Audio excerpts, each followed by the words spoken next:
Assalamualaikum warahmatullahi wabarakatuh. Salam dan bahagia Bapak Ibu guru hebat.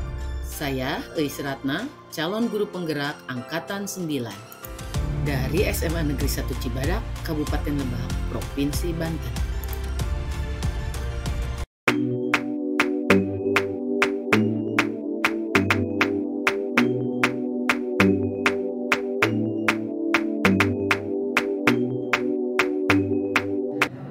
Bismillahirrahmanirrahim. Assalamualaikum warahmatullahi wabarakatuh. Yang terhormat Ibu Kepala Sekolah SMA Negeri 1 Cibadak, Ibu Hajah Ipah Hafidania SPD MPD. Yang terhormat Ibu dan Bapak Wakil Kepala Sekolah SMA Negeri 1 Cibadak dan Ibu Bapak Guru Hebat SMA Negeri 1 Cibadak. Puji dan syukur kita panjatkan kehadirat Allah Subhanahu wa Ta'ala. Pada hari ini Jumat 19 Oktober 2023 kita berada di sini dalam kegiatan diseminasi pemahaman disiplin positif atau budaya positif sebagai tugas akhir aksi nyata modul 1.4. Terima kasih Bapak Ibu guru hebat sudah mau mengikuti diseminasi pemahaman disiplin positif untuk kegiatan saya. Baik, kegiatan ini bernama budaya positif atau disiplin positif. Komitmen belajarnya adalah diminta Ibu dan Bapak guru hebat untuk selalu fokus di kegiatan ini. Kalau ada yang bertanya boleh acungkan tangan. Itu ya. Oke, tenangkan hati dan pikiran, arahkan semua perhatian untuk fokus belajar, hadirkan rasa ingin tahu, syukur dan welas asih. Oke, untuk pertanyaan pemantik silakan Bapak dan Ibu dilihat. Saya minta Bapak dan Ibu mengutarakan pendapatnya tentang setuju atau tidak setuju hukuman dapat mendisiplinkan anak, atau pemberian hukuman dengan hal positif seperti membaca atau membersihkan halaman sekolah dapat meningkatkan disiplin anak, dan memberi penghargaan dapat meningkatkan motivasi belajar anak. Silakan. Ada yang bisa atau mau mengungkapkan setuju atau tidak setujunya? Menurut saya, apakah hukuman dapat mendisiplinkan anak? Tidak menjamin, karena yang terjadi adalah walaupun anak itu sudah dihukum atau mendapatkan hukuman dari konsekuensi perbuatannya, dia akan melakukannya lagi berulang kali. Terima kasih Ibu Ila. Ada yang lain? Nomor 2 mungkin Ibu Rina. Dan hukuman dengan hal positif seperti membaca atau membersihkan sekolah dan meningkatkan disiplin anak. Kalau saya tidak setuju, karena disiplin anak tergantung kepada disiplin apa yang dimaksud. Kalau itu memang ada korelasinya dengan membaca dan membersihkan halaman, itu bisa diterapkan. Tapi jika itu tidak berkorelasi dengan disiplin anak yang dimaksud, misal anaknya tidak disiplin dalam masuk kelas, tentu itu kurang efektif karena tidak ada kaitan antara keterlambatan dengan membaca dan membersihkan halaman. Begitu. Terima kasih. Ada yang nomor 3? Mungkin Ibu nomor 3. Oke. Untuk pertanyaan nomor 3 ya, memberi penghargaan dapat meningkatkan motivasi belajar anak. Ya, saya setuju ya.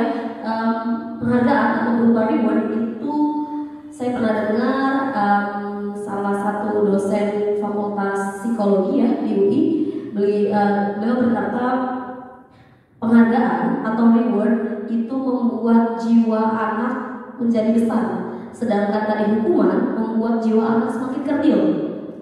Jadi di sini memberi penghargaan dapat meningkatkan motivasi belajar anak. Saya setuju karena tadi penghargaan atau reward bisa membuat jiwa anak semakin besar dan tentunya bisa meningkatkan motivasi belajar anak. Iya, terima kasih Ibu dan Bapak atas atensinya dalam pertanyaan pemantik setuju atau tidak setuju dengan hukuman atau penghargaan gitu ya. Kata Ibu Lisna tadi penghargaan itu dapat meningkatkan motivasi belajar anak. Setuju gitu ya dengan pembuktian dari dosen gitu ya. Nanti Ibu dan Bapak bisa melihat apakah hukuman atau penghargaan itu baik atau tidak diberikan kepada peserta didik kita. Kita lihat di tayangan selanjutnya. Oke, topik hari ini ada 6 topik ya. Pertama, disiplin positif dan nilai-nilai kebajikan universal. Yang kedua, teori motivasi, hukuman dan penghargaan dan restitusi. Yang ketiga adalah keyakinan kelas. Yang keempat, kebutuhan dasar manusia dan dunia berkualitas. Yang kelima, restitusi, 5 posisi kontrol. Yang keenam, restitusi segitiga restitusi. Yang pertama adalah disiplin positif dan nilai-nilai kebajikan universal.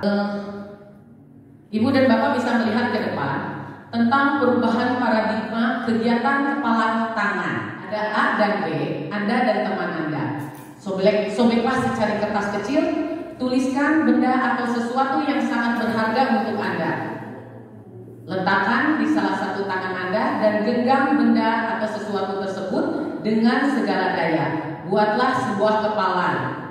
Berikutnya teman Anda akan mencoba dengan sekuat tenaga dengan berbagai cara untuk meminta Anda memberikan benda tersebut. B. Bisa membujuk, mengancam, menghadik, merayu, menyuap, apa saja agar dapat membuka kepalan tangan Anda. Apa yang terjadi? Jadi kalian memegang sesuatu di dalam kertas. Ketika teman Anda coba sih merayu, membujuk, mengancam, menurut kalian apa yang terjadi? Apakah kalian akan seperti apa? Silakan. Ada yang bisa berbagi? Ibu bisa? Oke. Ketika saya menggenggam sesuatu yang ada di tangan saya dan ada teman saya yang meminta membujuk, mengancam, merayu, apakah saya akan membuka genggaman itu? Melihat dulu siapa yang merayu, siapa yang meminta untuk membuka genggamannya. Belum tentu saya akan membuka genggaman tersebut. Iya. Oke. Terima kasih ya. Jadi kata Bu Intan, dia tidak akan membuka kepalan tangannya ketika orang yang tujuannya positif. Mungkin Bu Intan akan membuka atau tidak? Positif ya. Kalau misalnya mau memberikan motivasi ke kita positif, akan dibuka, diterima berarti ya. Kecuali kalau bujukan dan ancaman itu ternyata bersifat negatif. Ya mungkin kalau bersifat negatif, ibu guru juga tidak akan membuka kepalan tangannya. Kekeh dengan apa yang saya punya gitu ya. Selanjutnya, perubahan paradigma, teori kontrol dan teori pilihan atau ilusi kontrol. Ilusi guru mengontrol murid, ilusi bahwa kritik dan membuat orang merasa bersalah dapat menguatkan karakter. Ilusi bahwa semua penguatan positif efektif dan bermanfaat. Ilusi bahwa orang dewasa memiliki hak untuk memaksa. Perubahan paradigma, stimulus respon, teori kontrol atau teori pilihan. Siapa sesungguhnya yang memiliki kontrol? Ada stimulus respon, ada teori kontrol atau pilihan. Stimulus respon di sini kita mencoba mengubah orang agar berpandangan sama dengan kita. Di teori kontrol atau pilihan kita berusaha memahami pandangan orang lain tentang dunia. Perilaku buruk dilihat sebagai suatu kesalahan. Di teori kontrol, semua perilaku memiliki tujuan. Di stimulus respon, orang lain bisa mengontrol saya. Di teori kontrol, hanya Anda yang bisa mengontrol diri Anda.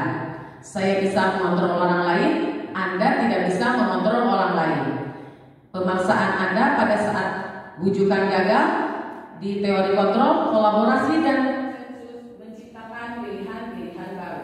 Mode berpikir menang atau kalah, di sini mode berpikir menang-menang atau win-win gitu ya, win-win solution di teori kontrol atau pilihan. Nah, di sini kita masuk ke disiplin positif. Di disiplin positif ada teori kontrol, teori pilihan dari Dr. William Glasser. Ada 4 teori kontrol atau teori pilihan Dr. William Glasser. Yang pertama adalah Anda tidak bisa mengontrol orang lain, hanya Anda yang bisa mengontrol diri Anda. Yang kedua, semua perilaku memiliki tujuan. Yang ketiga, model berpikir menang-menang, kolaborasi dan konsensus menciptakan pilihan-pilihan baru. Dan yang terakhir, loyalitas atau kebutuhan kita berbeda. Kita berusaha memahami pandangan orang lain tentang dunia. Setiap orang memiliki gambaran berbeda. Nah, yang pertama tentang makna disiplin. Di sini ada Ibu dan Bapak bisa lihat teori motivasi. Di teori motivasi itu ada 2. Ada motivasi ekstrinsik, ada motivasi intrinsik. Yang mana saja yang masuk ke teori motivasi ekstrinsik? Yang pertama adalah untuk menghindari hukuman. Ketika Bapak dan Ibu melihat siswa yang kita SMA Negeri 1 Cibadak punya peraturan masuk sekolah jam 7. Ketika anak datang ke SMA Negeri 1 Cibadak jam 6:30, tapi motivasinya adalah takut sama Wakasek dimarahin. Itu termasuk ke motivasi ekstrinsik karena dia tidak mau kesiangan hanya untuk menghindari hukuman. Selanjutnya untuk mendapatkan imbalan.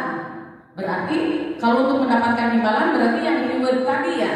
Nah, ternyata untuk mendapatkan siswa yang masuk jam 7, sebelum jam 7 anak ini kamu akan mendapatkan coklat misalnya. Itu kan berarti anak datang ke sekolah berdasarkan imbalan. Ternyata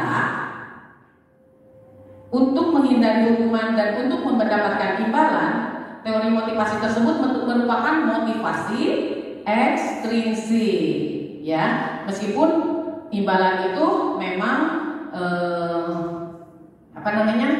membuat siswa menjadi senang gitu ya karena mendapatkan imbalan. Makna disiplin di sini adalah belajar kontrol diri dengan menggali potensi kita agar tercapai tujuan mulia, yaitu sesuatu terjadi seseorang yang kita inginkan berdasarkan nilai-nilai yang kita hargai. Selanjutnya di motivasi intrinsik, masih di teori motivasi adalah untuk menghargai diri sendiri. Nah, ini yang digarisbawahi untuk kita sebagai guru ya, untuk menghargai diri sendiri. Jadi ketika siswa datang ke sekolah SMA Negeri 1 Cibadak ini tidak kesiangan karena dia memiliki motivasi untuk menghargai dirinya sendiri, yaitu dengan memiliki nilai-nilai kebajikan universal dan memiliki dia taat pada keyakinan kelas yang dibuat gitu ya. Nah, selanjutnya 5 posisi kontrol.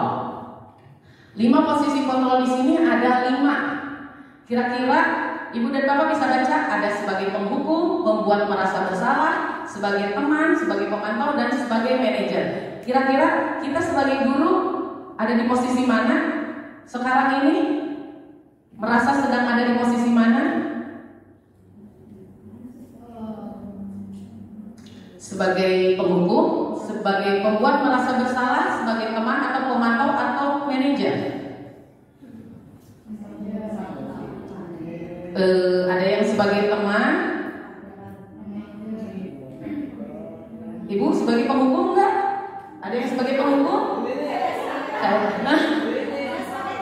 Sebagai teman. Terus siapa lagi? Ada yang sebagai pemantau? Oke, kita lihat ya. Ini adalah 5 posisi kontrol untuk kita, untuk guru, ya, untuk guru. Kita tuh menghadapi siswa itu harus memiliki kontrol, gitu ya. Nah, dengan di posisi 5 kontrol dulu ini,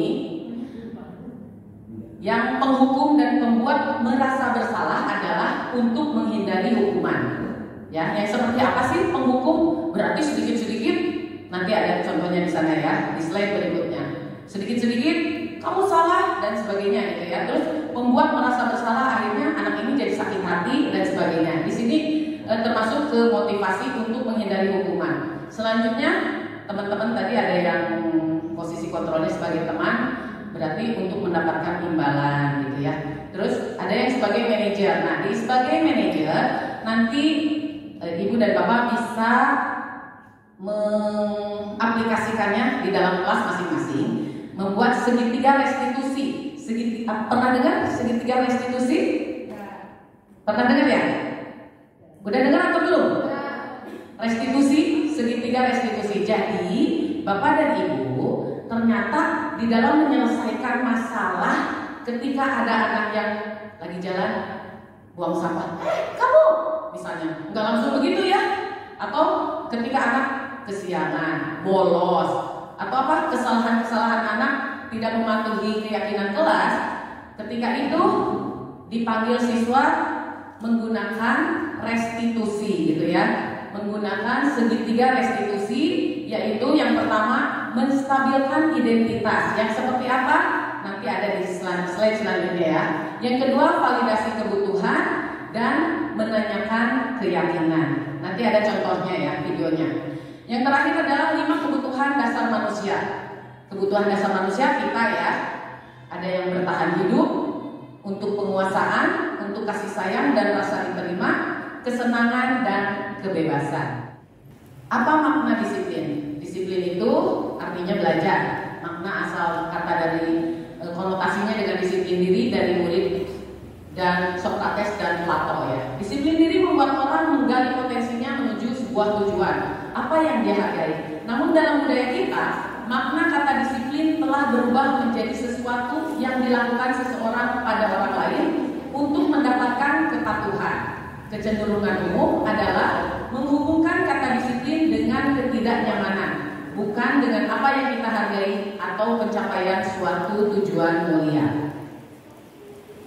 Nilai-nilai kebajikan universal. Jadi dalam membuat suatu keyakinan kelas, kita tidak tiba-tiba membuat keyakinan kelas aja. Tetap harus mematuhi yang namanya nilai-nilai kebajikan universal. Apa itu nilai-nilai kebajikan universal? Sifatnya positif, yang merupakan tujuan mulia yang ingin dicapai setiap individu. Nilai-nilai tersebut bersifat universal dan lintas bahasa, suku bangsa, agama maupun latar belakang. Jadi memang diketahui oleh semua orang dan dimengerti oleh semua suku bangsa, agama maupun latar belakang. Setiap perilaku perbuatan memiliki suatu tujuan, kata Dr. William Glasser ya. Dengan mengaitkan nilai-nilai kebajikan yang diyakini seseorang, maka motivasi intrinsiknya akan terbangun, sehingga menggerakkan motivasi dari dalam untuk dapat mencapai tujuan mulia yang diinginkan. Yang terakhir, nilai-nilai kebajikan yang ingin dicapai oleh setiap anak Indonesia kita kenal dengan profil pelajar Pancasila, beriman dan bertakwa kepada Tuhan Yang Maha Esa, berkebinekaan global, gotong royong, mandiri, kreatif, dan bernalar kritis. Yang kedua adalah teori motivasi, hukuman dan penghargaan, restitusi. Hukuman apa yang akan terjadi apabila saya tidak melakukannya? Ini merupakan motivasi eksternal.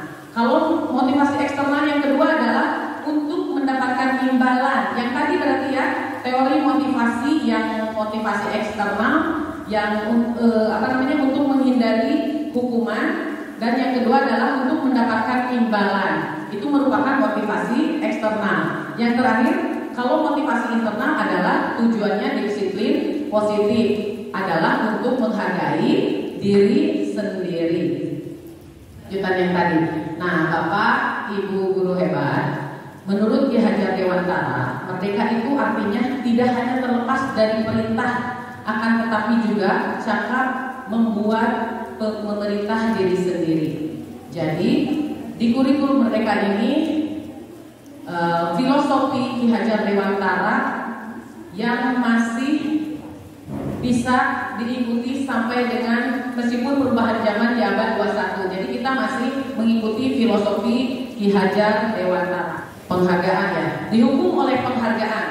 Kok penghargaan itu merupakan hukuman sih? Nah, bahwa penghargaan berlaku sama dengan hukuman dalam arti meminta atau membujuk seseorang melakukan sesuatu untuk memenuhi suatu tujuan tertentu dari orang yang meminta atau membujuk. Dorongannya eksternal dan akan ada faktor ketergantungan. Beberapa dampak dari pemberian penghargaan. Misalnya, kenapa sih dihukum oleh penghargaan gitu ya? Karena sifatnya motivasi eksternal. Jadi pengaruhnya adalah jangka pendek ya. Jadi maksudnya ke pengaruh jangka pendek. Jadi dia melakukan itu hanya karena ingin mendapatkan imbalan atau penghargaan. Nah, berikutnya penghargaannya bersifat kesannya menghukum.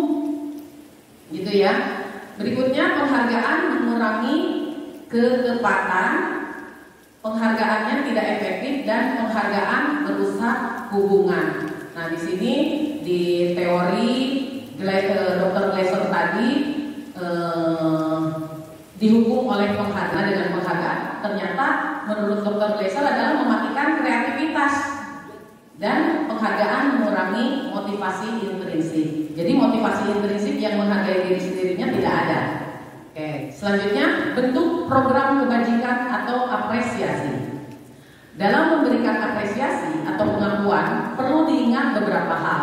Pengakuan secara khusus, beri pengakuan secara pribadi, beri pengakuan kepada semua murid atau bergantian, beri pengakuan secara konsisten dan fokus pada proses. Ini contoh pengakuan atau apresiasi kebajikan. Nah, contohnya di sini. Kemarin saya perhatikan rasa empatimu besar sekali pada saat menolong murid baru di kelas kita. Nah, ini sebagai pembuka adalah perhatikan. Nilai kebijakannya adalah empati dalam situasi menolong. Berikutnya, saya menghargai kepedulianmu pada saat kamu membantu teman-temanmu di tugas kelompok. Sebagai pembuka, menghargai nilai kebajikannya adalah kepedulian dan situasi adalah membantu. Oke, ini bisa dijawab sama Bapak dan Ibu. Silakan 1 menit saja. Oke, nggak kebaca. Nomor 1, mencatat 100 kali di dalam buku kalimat saya tidak akan terlambat lagi karena terlambat ke sekolah. Merupakan hukuman atau konsekuensi. Nomor 2, lari mengelilingi lapangan basket 2 kali karena terlambat hadir di sekolah.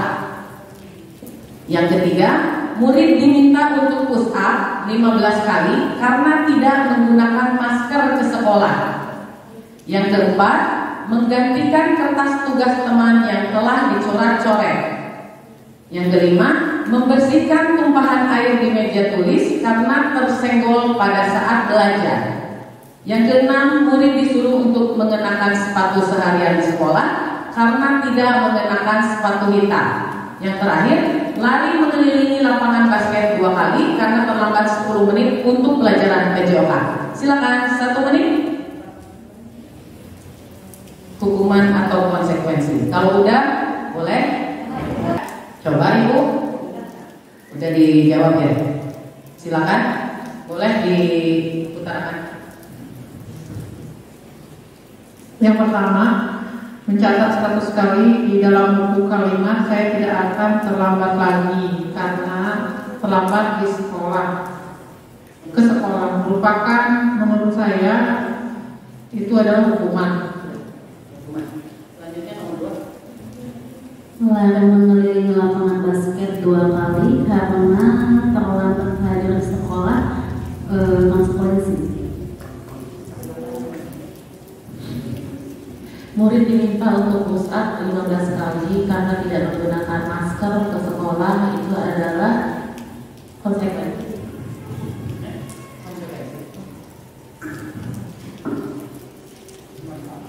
Menggantikan kertas tugas teman yang telah dicoret-coret merupakan konsekuensi.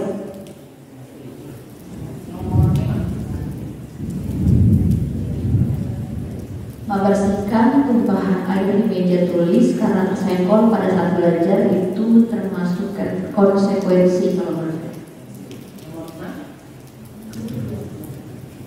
Murid disuruh untuk mengenakan sepatu seharian sekolah karena tidak mengenakan sepatu dicam hukuman.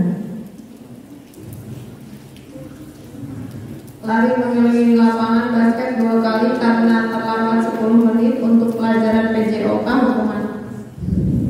Oke, Ibu dan Bapak sudah bisa menjawab ya. Kita lihat jawabannya, apa betul semua atau salah satu atau salah dua? Nanti cek Bapak dan Ibu. Ada yang betul semua? Coba, ada yang betul semua? Siapa yang betul semua? Betul semua? Betul semua? Ada yang salah? Salah berapa? Salah 3. Ibu, ada yang betul semua? Oke, gak apa-apa ya. Oke, selanjutnya ya, perbedaan hukuman dan konsekuensi. Nah, kita lihat ya, hukuman dan konsekuensi. Apa sih hukuman? Hukuman itu adalah sesuatu yang menyakitkan harus terjadi, ya.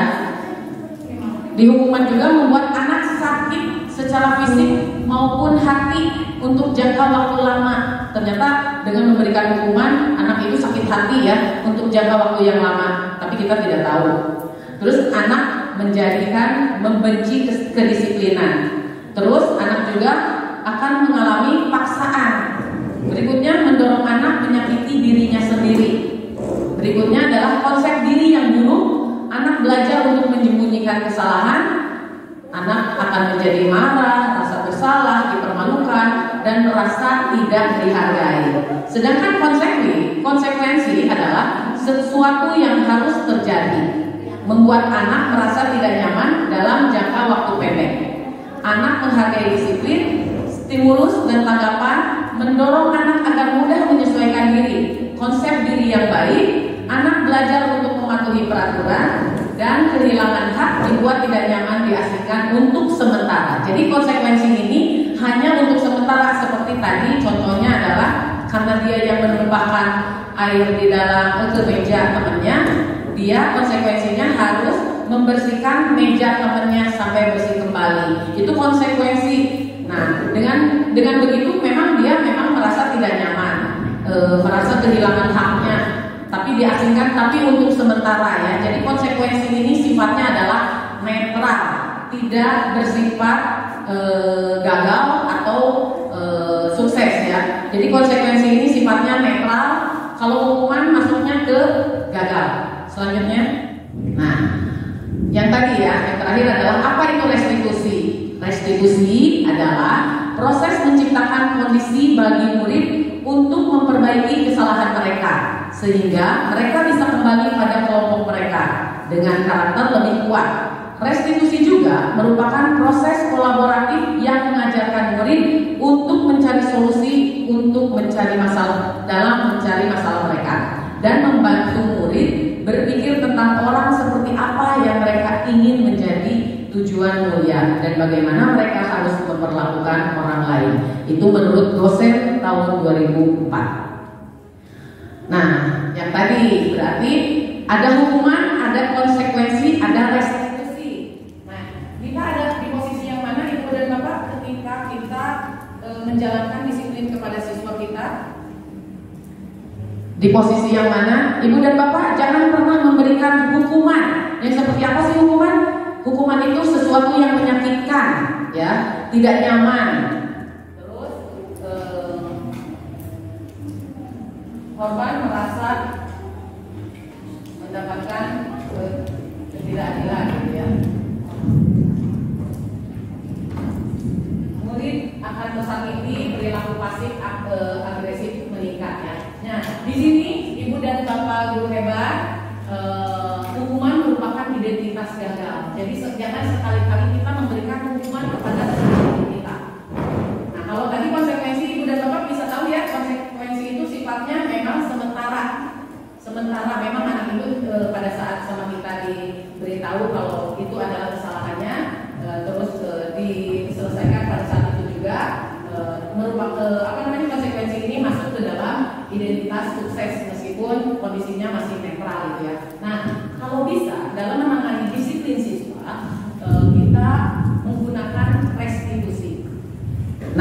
ini yang akan Bapak Ibu praktekkan nanti di kelas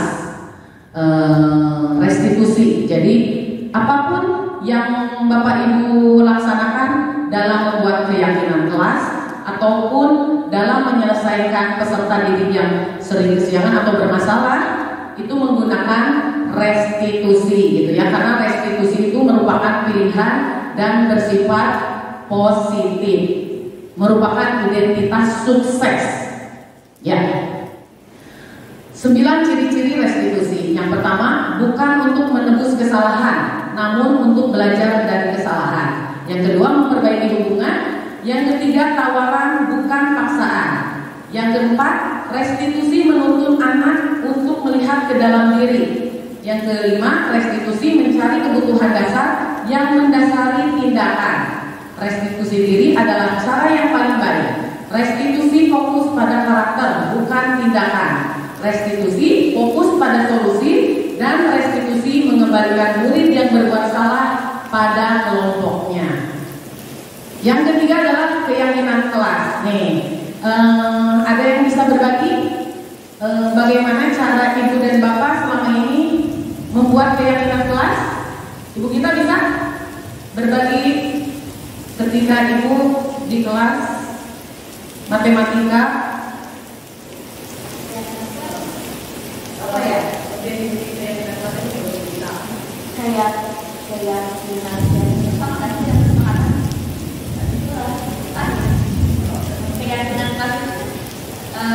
kesepakatan kelas ya. Jadi di awal itu membuat kesepakatan kelas sebelum mulai pembelajaran, dibuat kesepakatan kelas agar pembelajarannya berjalan lancar. Misalkan di dalam kelasnya saat pembelajaran matematika tidak boleh ada yang makan dan minum ya, tidak boleh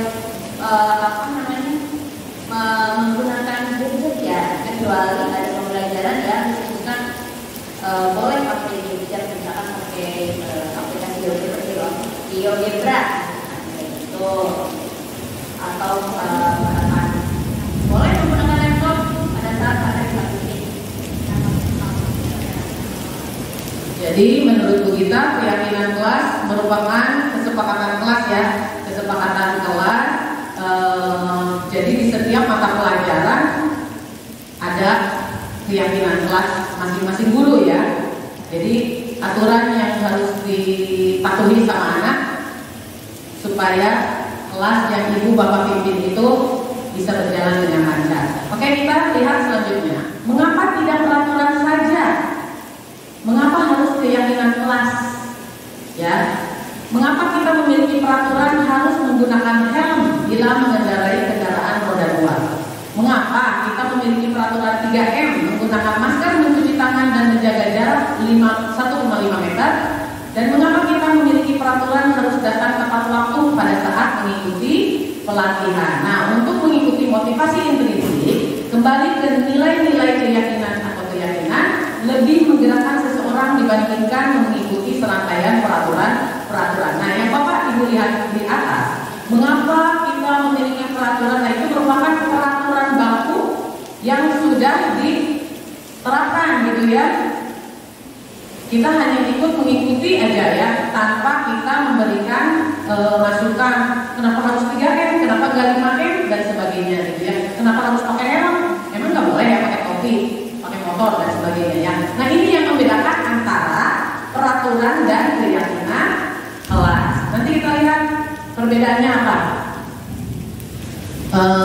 Dibuat peraturan kelas, udah gitu dibuat juga keyakinan kelas. Berikutnya, lingkungan menjadi positif karena anak-anak atau peserta didik sudah berjalan sesuai dengan yang kita inginkan. Akhirnya menanamkan budaya positif di SMA Negeri 1 Cibadak. Oke, menurut Ibu dan Bapak, yang mana yang merupakan keyakinan kelas? Coba, saya mau dengar dari Ibu Dian mungkin.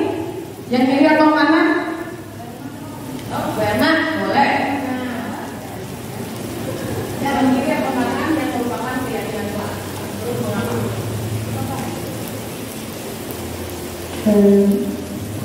Yang kanan dong. Apa?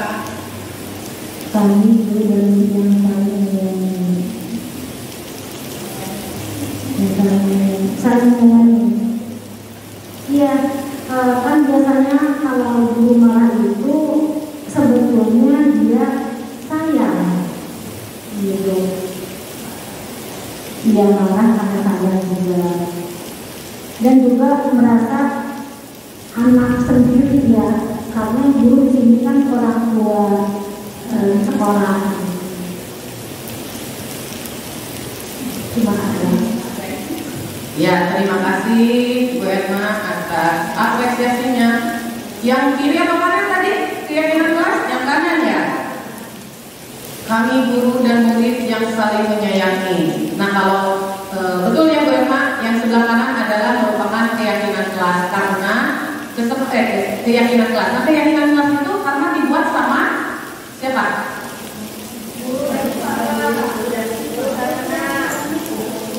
Kolaborasi antara dan disetujui oleh kedua belah pihak ya, akhirnya menghasilkan keyakinan kelas. Jadi ketika siswa tidak mematuhi, kita kembalikan lagi apa keyakinan kelas. Misalnya contoh,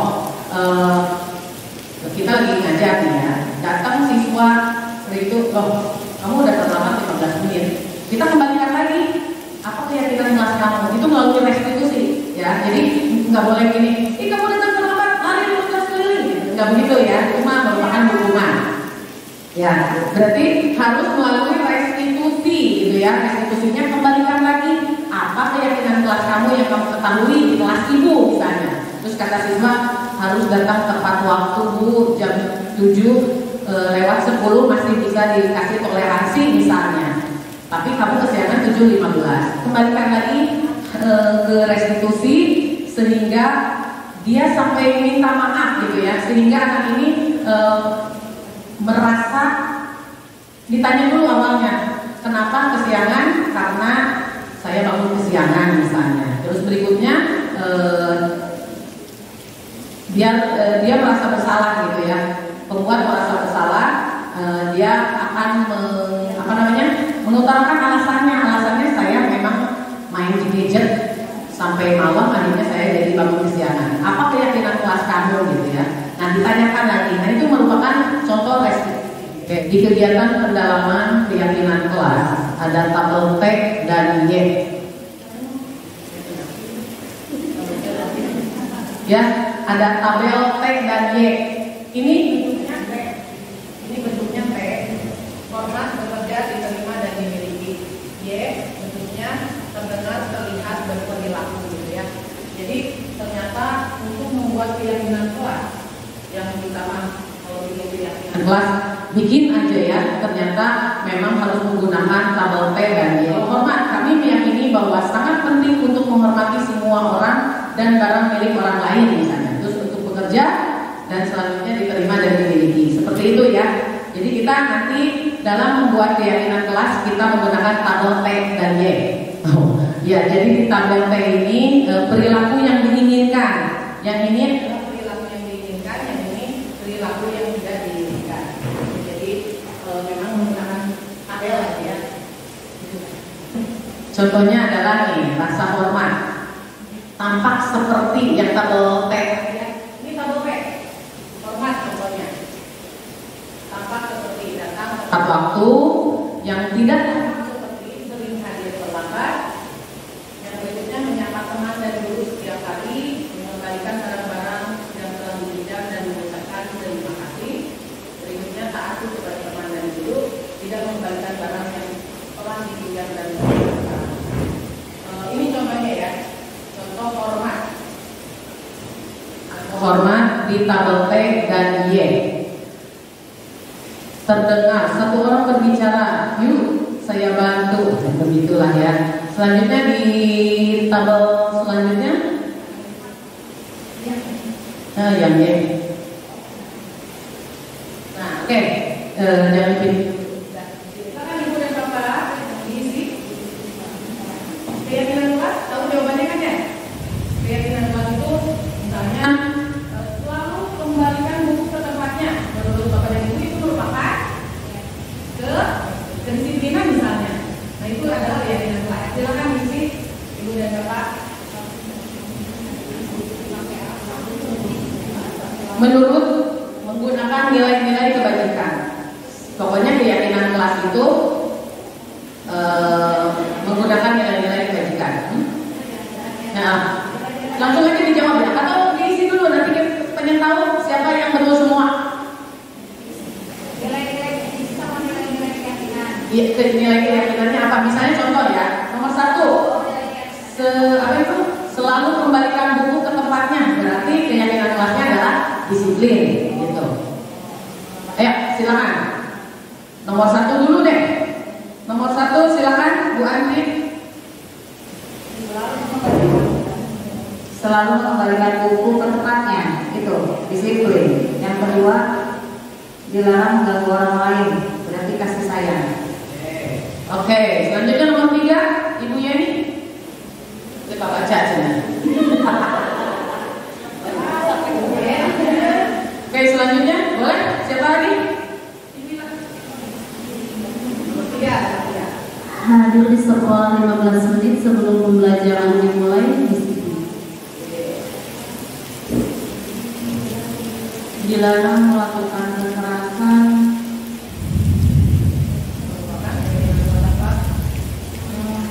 kepatuhan.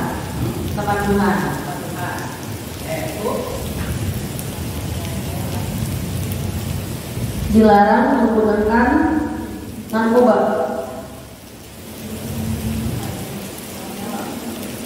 Tidak tahu jawab ya, seperti itu. Dilarang menggunakan narkoba. Tanggung jawab. Selanjutnya, pergantian atau menunggu giliran.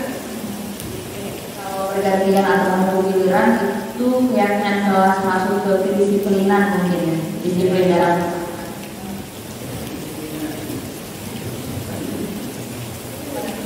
makan masak itu berarti disiplin juga ya. Yang terakhir, jangan berlari di kelas atau koridor, itu berarti masuknya ke keyakinan kelas ya,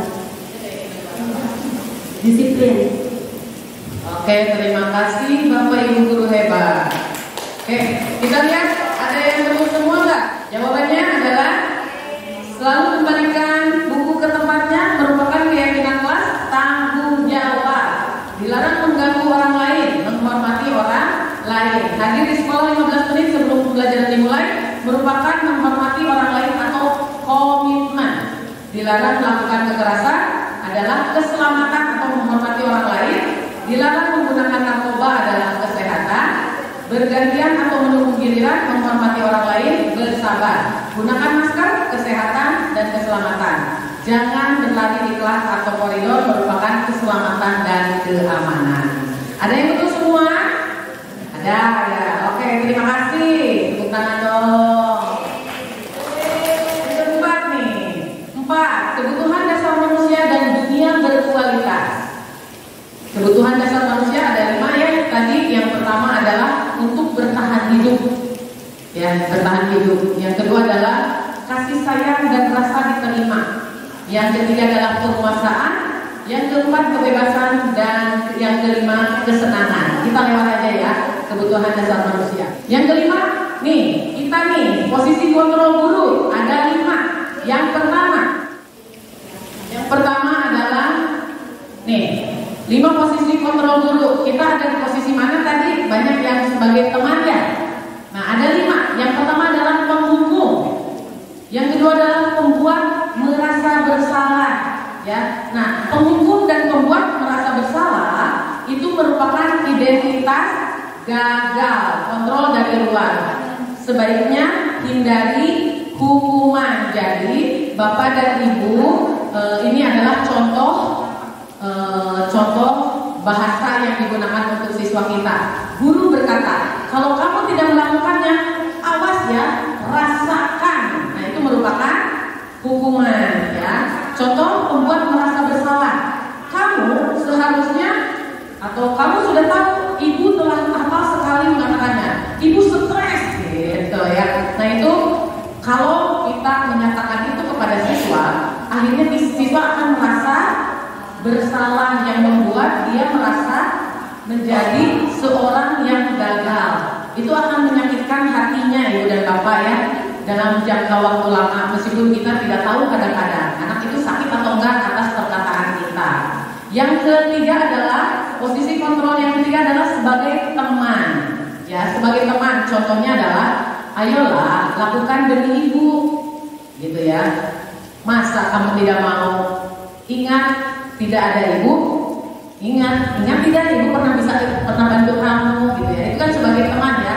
Ayolah lakukan seperti lakukanlah buat ibu dan sebagainya. Misalnya PR-nya kok nggak dikerjakan, ayolah kerjakan demi ibu nih. Kamu harus kerjain PR. Itu kan kata-kata sebagai teman. Yang kedua adalah yang keempat adalah sebagai pemantau. Contohnya adalah ketika guru berkata apa peraturannya atau apa menyesuaikan diri bila diawasi. Nah, sebagai posisi kontrol teman dan pemantau ini merupakan identitas berhasil atau sukses atau kontrol dari luar, mengharapkan imbalan atau ketergantungan pada orang lain. Nah, yang ini kalau dihubungkan dengan motivasi, yang ini merupakan motivasi apa tadi? Ekstrinsik, tapi bersifat positif. Kalau yang sana sama motivasinya ekstrinsik, tapi sifatnya negatif. Kalau yang ini masih netral, netral ya. Berarti kalau yang ini maksudnya ke konsekuensi. Nah, ibu dan bapak guru hebat, setelah membaca 5 posisi kontrol ini, ternyata sebaiknya kita ada di posisi yang ini ya, manajer. Ya, jadi kita itu memang contohnya adalah apa yang kita yakini, apa yang bisa kau kerjakan untuk memperbaiki masalah ini, gitu ya. Jadi memang diharapkan dengan diseminasi pemahaman disiplin positif ini, ibu dan bapak memahami posisi kontrol kita sebagai guru, yaitu di posisi manajer. Kalau misalnya bapak dan ibu sudah melakukannya di posisi teman atau pemantau, ya tidak apa-apa, selama itu kita memberikan motivasi ekstrinsiknya tidak negatif, gitu ya. Berikan supaya menghargai dirinya sendiri. Jadi siswa juga melakukannya berdasarkan motivasi intrinsik, gitu ya. Karena dianggapnya identitas berhasil atau sukses. Oke, nih pernyataan-pernyataannya. Saya kecewa sekali dengan udah ada jawabannya ya. Udah deh, nggak apa-apa. Pernyataan-pernyataan. Saya kecewa sekali dengan kamu. Siapa yang mengatakan? Kontrol gurunya apa? Saya kecewa sekali dengan kamu. Posisi kontrol gurunya adalah pembuat merasa bersalah. Saya kecewa sekali sama kamu. Sebagai siswa, dia akan merasa bersalah. Yang berikutnya, kamu tidak pernah benar melakukannya. Itu kan memang kasar ya. Kamu mah kesannya salah terus. Nah, itu adalah siswa akan merasa dihukum, gitu ya. Ayolah lakukan demi ibu dan bapak. Nah, itu sebagai teman. Apakah kamu mau mendapatkan stiker bintang hari ini? Itu sebagai pemantau. Bagaimana kamu bisa menyelesaikan masalah ini? Nah, ini yang kita harapkan itu adalah ini. Bagaimana kamu bisa menyelesaikan masalah ini? Jadi selalu mencarikan solusi yang terbaik untuk anak. Dan posisi kita sebagai kontrol dulu adalah sebagai manajer. Dan yang terakhir, kamu selalu yang paling terakhir itu adalah hukum ya, karena memang sakit hati sebenarnya siswa itu dikatain dulu, gitu ya. Nah, yang terakhir adalah segitiga restitusi.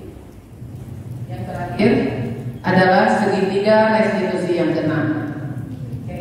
Di segitiga restitusi ini ada 3. Yang pertama adalah menstabilkan identitas. Ketika anak datang ke kita marah-marah, misalnya temannya nyontek, marah-marah, kan ada anak yang seperti itu ya. Kita kan nggak bisa marah. Ada apa? Suruh dulu, gitu ya. Stabilkan dulu identitas, stabilkan dulu emosi siswanya dengan cara menstabilkan identitas. Itu contoh ya, contoh menstabilkan identitas. Selanjutnya adalah validasi kebutuhan. Nukumaha? Validasi kebutuhan. Kamu tentu punya terus pada saat ditanya, nanti ada contohnya lah. Ini segitiga restitusi ya. Terus yang terakhir adalah menanyakan keyakinan. Kembali lagi, tanyakan keyakinan. Misalnya contoh lah ya tadi, setelah menstabilkan identitas,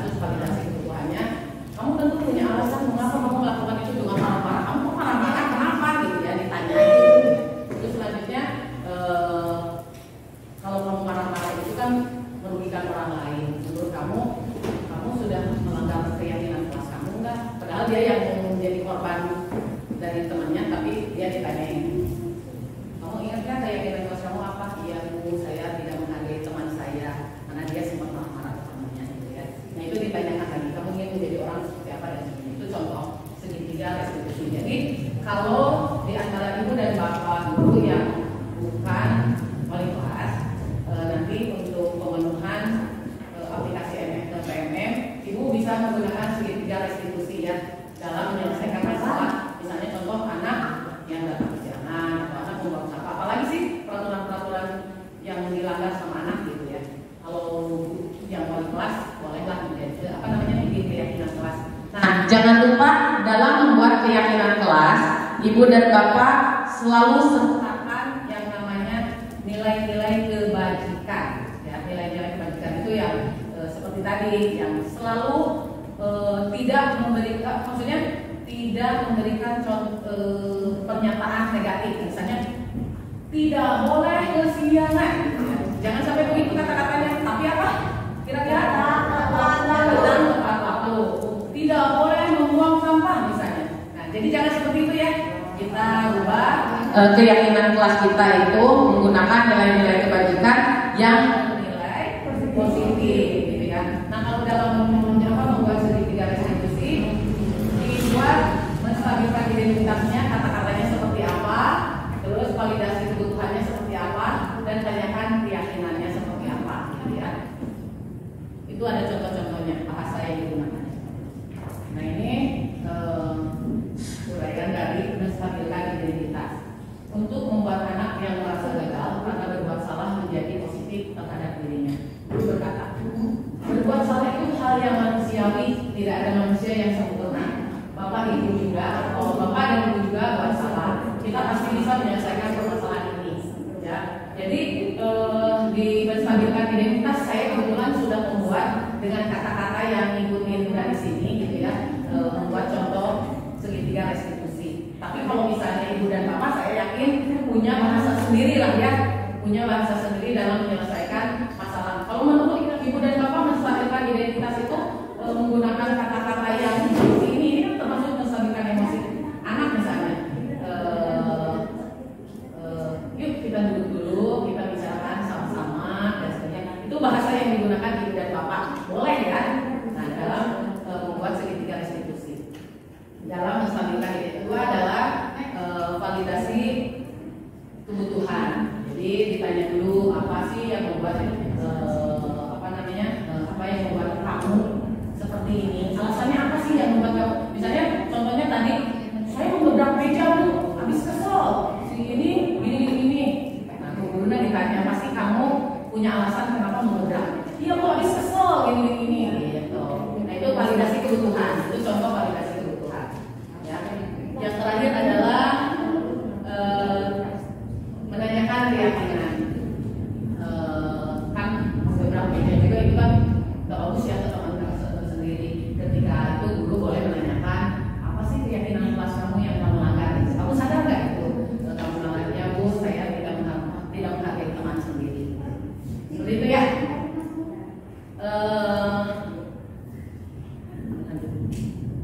Refleksi ya. Boleh dong refleksinya satu orang satu menjawab. Boleh siapa? Ngacung sekarang mah. Silakan ngacung. Seperti saya tuh ngacung.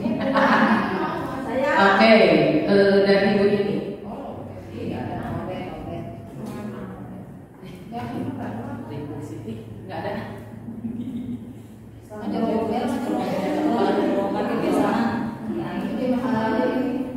Assalamualaikum warahmatullahi wabarakatuh. Hal yang saya dapatkan setelah mengikuti kegiatan ini harus satu kan? Ya, mengubah paradigma saya. Yang pertama, ternyata ada perbedaan yang jelas antara keyakinan dengan peraturan, kemudian ada hukuman, gitu ya. Itu sekarang sudah sangat jelas sekali. Terima kasih Ibu. Terima kasih. Coba silakan siapa? Boleh acungkan. Baik. Ini Ibu. Oh dia boleh. Nanti silakan. Bisa. Masa ya. Terima kasih dari materi yang sudah dipaparkan tadi. Dari situ saya menyadari bahwa ternyata hukuman itu akan menjadi percuma ketika memang secara internalnya siswa itu faktor intrinsi siswa itu memang tidak menyadari kesalahan. Jadi memang yang harus disadarkan pertama itu adalah munculnya kesadaran bahwa anak mengambil kesalahan itu dari dalam dirinya. Itu jauh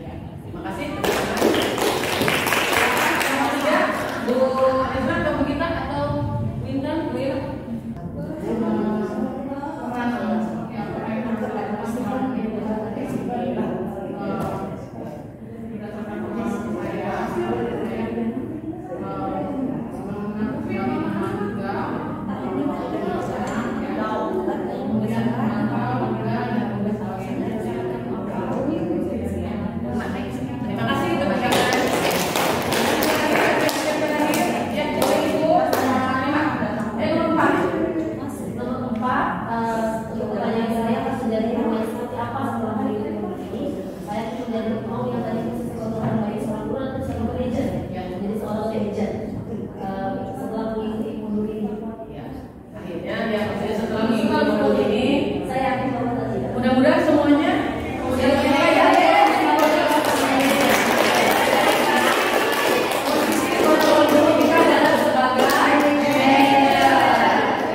Oke, yang terakhir saya minta pertanyaannya di kertas diisi ya. Ada pertanyaan cuma 3 kok. Tolong dijawab nanti kirim ke saya. Pertanyaannya adalah silakan.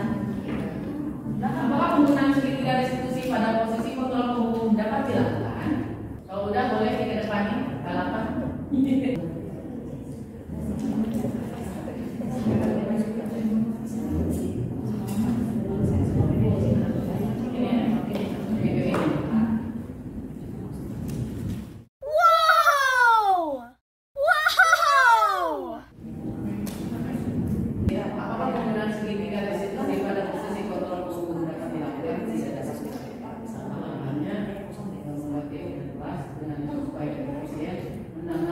Pendapat dari siswa ya, mendiskusikan bersama dan Oke, Ibu dan Bapak guru hebat, diseminasi pemahaman disiplin positif. Saya rasa cukup, habis kan? Ya, terima kasih. Terima kasih dari ini juga. Mudah-mudahan apa yang saya sampaikan hari ini mengenai pemahaman disiplin positif, terutama 5 posisi kontrol guru, harus diingat ya, bahwa kita itu memang ada di posisi 5 posisi kontrol guru, di mana posisi kita adalah sebagai dan dalam membuat keyakinan kelas usahakan berdasarkan nilai-nilai kebajikan dan tidak menggunakan bahasa yang bernilai negatif. Ya, Ibu dan Bapak guru hebat, terima kasih sudah mau mendengarkan diseminasi saya tentang pemahaman disiplin positif. Mudah-mudahan waktu yang dipakai untuk kegiatan saya bernilai ibadah. Terima kasih sekali lagi atas waktunya.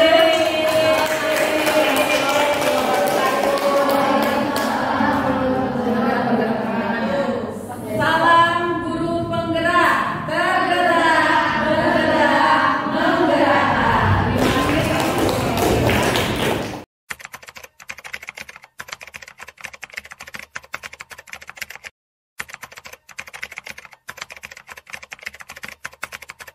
Assalamualaikum warahmatullahi wabarakatuh. Waalaikumsalam warahmatullahi wabarakatuh. Apa kabar kalian semua hari ini? Alhamdulillah. Sehat ya semua ya? Alhamdulillah. Hari ini kita akan membuat keyakinan kelas. Ada yang pernah mendengar apa itu keyakinan kelas? Ya, Winda? Keyakinan kelas itu sama nggak sama dengan Oke, pertanyaan Winda, apakah keyakinan kelas itu sama dengan tata tertib sekolah atau tidak? Keyakinan kelas itu mirip-mirip dengan peraturan kelas. Kalian pernah dengar kan yang namanya peraturan kelas? Ya, di sekolah ini juga ada peraturannya ya? Seperti peraturan tata tertib di sekolah ini, gitu ya. Jadi kalian sudah tahu apa itu peraturan sekolah ini gitu ya. Nah, kita membuat keyakinan di kelas 11 fase F6. Tapi peraturannya dalam bentuk keyakinan kelas. Apa dalam bentuk keyakinan? Karena dengan bentuk keyakinan kalian akan meyakini dalam diri kalian, kemudian kalian akan berusaha untuk bertanggung jawab terhadap nilai-nilai yang akan kalian yakini. Seperti apa contohnya? Misalnya kita akan membuat keyakinan kelas dalam bentuk kesepakatan kelas. Kalian paham kesepakatan? Misalnya kesepakatan itu adalah kesepakatan antara saya dengan teman saya, kesepakatan antara kalian dengan guru wali kelas, dan kesepakatan kalian dengan guru mata pelajaran lain. kita sepakat antar satu sama lain saling menghargai. Itu contohnya ya. Saling menghargai, saling menghormati, apalagi? Saling menyayangi antar teman ya. Terus dengan siapa lagi? Dengan guru. Nah, itu dengan orang tua. Contoh lainnya adalah misalnya ketika kalian ulangan, terus kata temannya tidak boleh mencontek dong, gitu ya. Nah, tetapi di dalam keyakinan kelas itu tidak boleh menggunakan kata-kata bernilai negatif. Kalau tidak boleh mencontek berarti ada kata-kata pernyataan yang negatif. Diganti dengan apa? Tidak boleh mencontek misalnya. Diganti dengan apa kata-katanya? Bersikap jujur. Kalau orang yang jujur berarti kan tidak mencontek ya. Itu contohnya. Contoh berikutnya adalah jangan membuang sampah sembarangan. Kalau keyakinan kelasnya seperti apa kata-katanya? Tidak menggunakan kata-kata pernyataan negatif. Contohnya apa?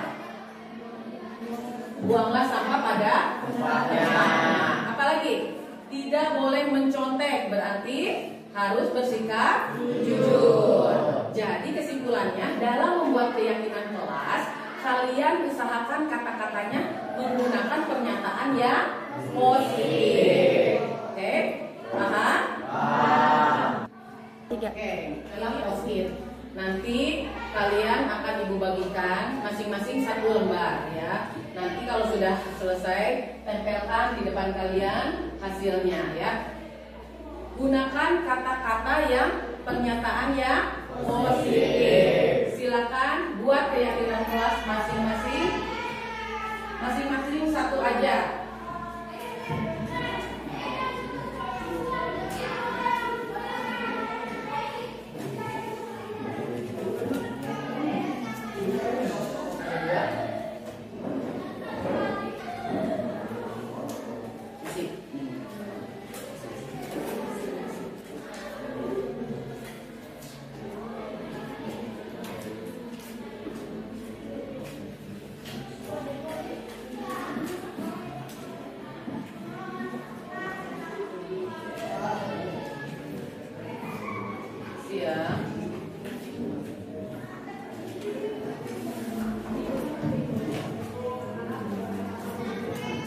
Sesuai dengan hati nurani kalian mengenai keyakinan kelas, terserah deh isinya apa. Yang penting bikin satu pernyataan positif tentang keyakinan kelas di kelas.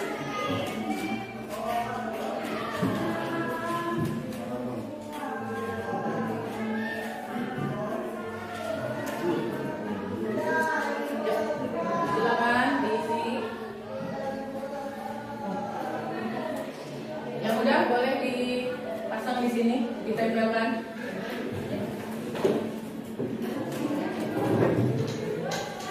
Ya. Spidol nggak? Spidol?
Oke, udah semua ya. Terima kasih, tepuk tangan dong.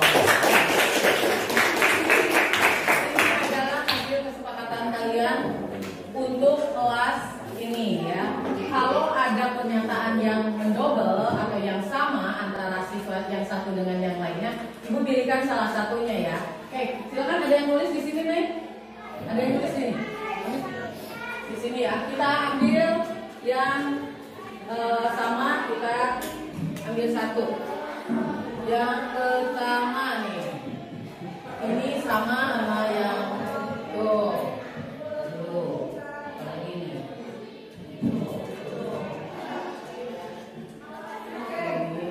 Ini belum ada.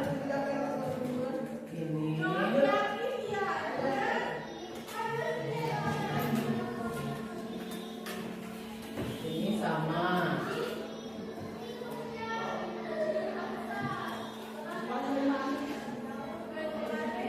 Ini masih menggunakan jalan yang bagus.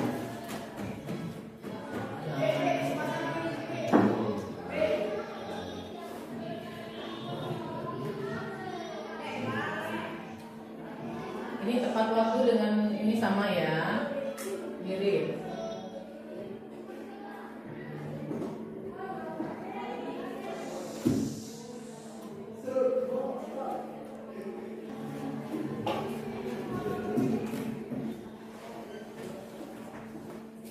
Sama ya, ini yang sama. Berarti kita hitung ya, 1, 2, 3, 4, 5, 6, 7, 8, 9, 10, 11, 12, 13. Ada 13 hasil kesepakatan kalian yang tidak sama. Ini rata-rata sama di belajar dan buang sampah ya. Kita tulis satu-satu. Ada berapa? Keyakinan hasil kesepakatan kalian? 13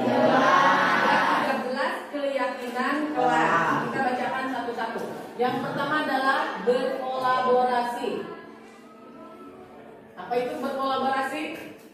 Bekerja sama, bergotong royong. Siapa ini yang tadi menulis berkolaborasi? Iya, terima kasih. Berikutnya, mengerjakan tugas tepat waktu.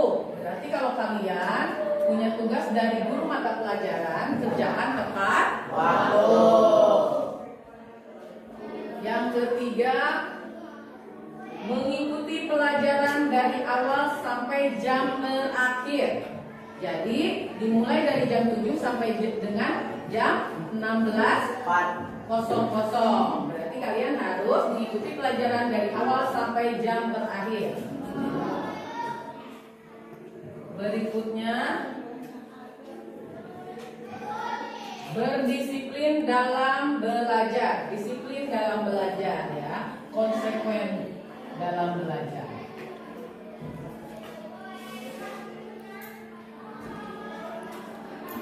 Nomor 5-nya, belajar dengan tertib, nyaman dan menyenangkan.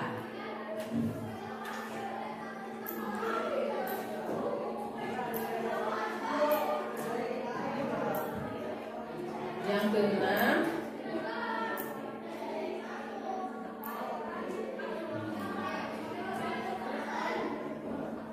saling menghargai teman dan guru.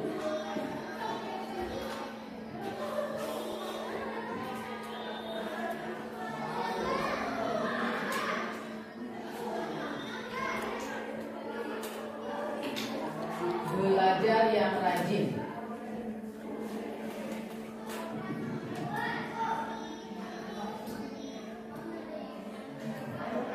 Jagalah kebersihan kelas.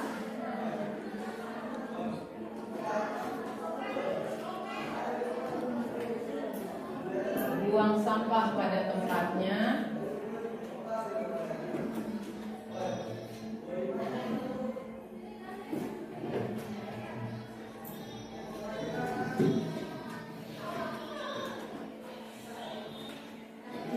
Berpenampilan rapi.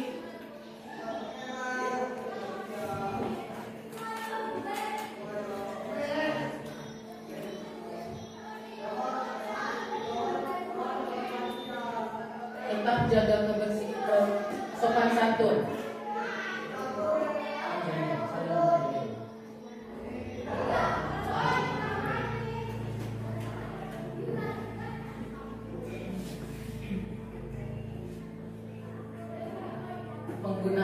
HP sesuai keperluan.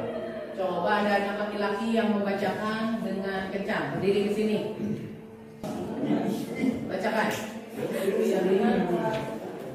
Keyakinan kelas yang pertama berkolaborasi, yang kedua mengerjakan tugas tepat waktu, yang ketiga mengikuti pelajaran dari awal sampai akhir, yang keempat berdisiplin dalam belajar, yang kelima belajar dengan tertib, nyaman dan menyenangkan, yang keenam saling menghargai teman dan guru, yang ketujuh belajar yang rajin, yang kedelapan jagalah kebersihan kelas, yang kesembilan buang sampah pada tempatnya, yang ke-10 berpenampilan rapi, yang ke-11 saling menghargai, yang ke-12 penggunaan HP sesuai keperluan. Ini adalah saling menghormati. Tepuk tangan. Ini adalah keyakinan kelas yang sudah sesuai dengan kesepakatan kelas 11 fase F6.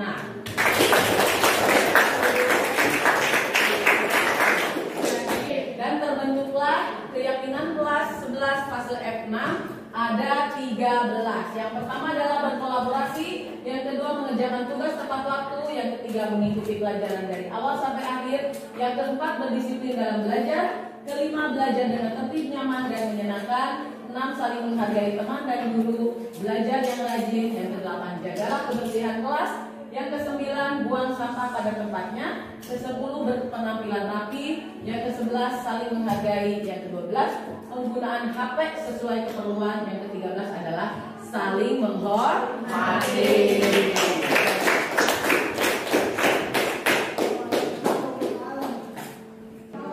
Oke, sekarang kalian sepakat dengan keyakinan kelas yang kalian buat? Ada 13. Jadi ketika ada kalian atau teman kalian yang melanggar dari 8 keyakinan kelas yang sudah kalian buat sesuai dengan kesepakatan, apakah boleh? Tidak boleh ya, semua harus mematuhi yang namanya keyakinan kelas yang sudah dibuat sama kalian sendiri. Setuju? Setuju.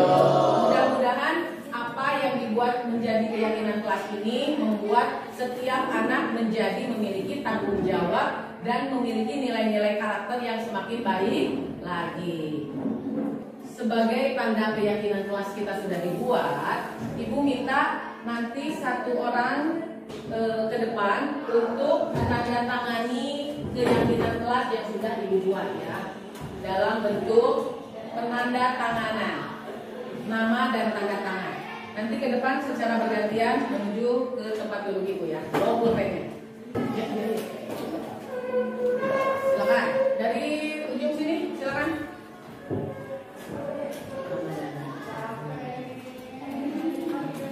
Ya, berikutnya yang cepat maju.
silakan.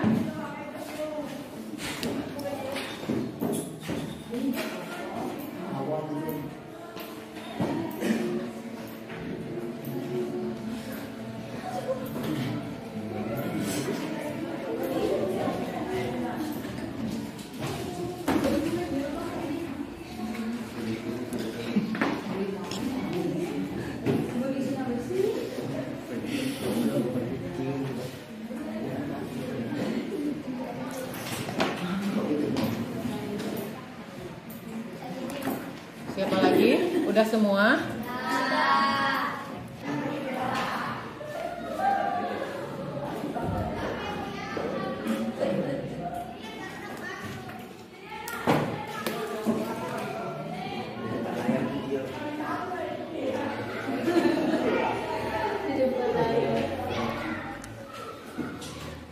Sebagai hasil kesepakatan kalian, ini adalah ikrar penandatanganan keyakinan kelas kalian ya.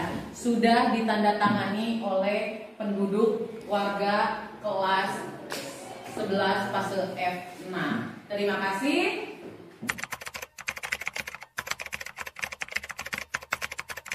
Ya, pada saat berdiskusi, guru juga memberi penjelasan kegunaan dengan kelas tersebut. Iya, sebelum guru membuat keyakinan kelas, guru menjelaskan kegunaannya terlebih dahulu agar siswa dapat mengerti sebelum membuat keyakinan kelas. Iya, guru menjelaskannya dan memberitahu konsekuensinya sampai kami paham. Setelah itu, mendiskusikan tentang isi dari keyakinan kelas. Iya, guru menjelaskan dengan detail, singkat agar kami memahaminya dan jangan cuma dijadikan kata-kata saja, tapi agar kami bisa membuktikannya dengan menjalankannya.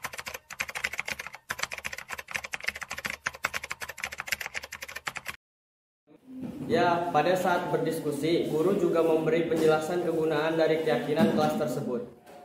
Iya, sebelum guru membuat keyakinan kelas, guru menjelaskan kegunaannya terlebih dahulu agar siswa dapat mengerti sebelum membuat keyakinan kelas.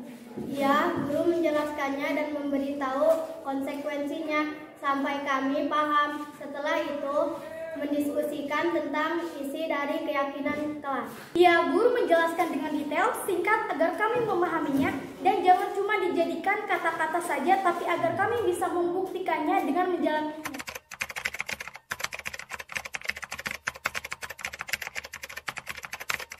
Ya, saat ada yang melanggar keyakinan kelas, guru akan mendiskusikan kembali tentang keyakinan kelas. Iya, saat ada yang melanggar keyakinan kelas, guru akan mendiskusikan kembali tentang keyakinan kelas. Ya, contohnya ada siswa yang melanggar keyakinan kelas, guru sering mengingatkan kembali tentang keyakinan kelas kepada siswa yang melanggar. Ya, pada saat tidak mengikuti kesepakatan kelas yang dulu, guru pun mendiskusikan kesepakatan kelas yang dulu apakah sesuai dengan cara belajar murid tersebut.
Terima kasih sudah menyaksikan video ini. Salam guru penggerak, tergerak, bergerak, menggerakkan. Wassalamualaikum warahmatullahi wabarakatuh.